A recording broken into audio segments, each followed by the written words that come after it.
निफाड जिल्ह्यातील निफाड तालुक्यातील धारणगाव खडक येथे भोंदूगिरीचा धक्कादायक प्रकार समोर आला असून महिलेचे लैंगिक शोषण आणि जादूटोणा केल्याच्या आरोपावरून महेश गिरी उर्फ महेश दिलीप काकडे याला पोलिसांनी अटक केली आहे।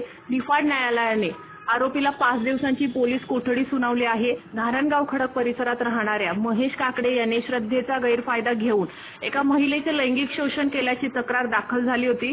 या तक्रारीनंतर लासलगाव पोलिसांनी तात्काळ कारवाई करत आरोपीला ताब्यात घेतले। पोलिसांनी आरोपीला निफाड येथील प्रथम वर्ग न्यायाधीश श्रीमती एस सुक्रे यांच्या न्यायालयात हजर केले। यावेळी सरकारी अभियोक्ता ॲडव्होकेट मनोज तोरणे यांनी आक्रमक युक्तिवाद केला। हा गुन्हा अत्यंत गंभीर स्वरूपाचा असून तपासासाठी 7 दिवसाच्या कोठडीची मागणी त्यांनी केली होती। दोन्ही बाजूंचा युक्तिवाद ऐकल्यानंतर न्यायालयाने आरोपीला 5 दिवसांची पोलीस कोठडी मंजूर केली आहे। या प्रकरणाची व्याप्ती मोठी असण्याची शक्यता पोलिसांनी वर्तवली आहे। या भोंदूबाबाने अशाच प्रकारे इतर कुणाची फसवणूक केली आहे का याचा शोध आता पोलीस घेत आहेत। या प्रकरणात येत्या काळात आणखी काही गुन्हे दाखल होण्याची शक्यता असून लासलगाव पोलीस अधिक तपास करत आहेत। स्टार न्यूज साठी मोहसिन पठाण, नाशिक।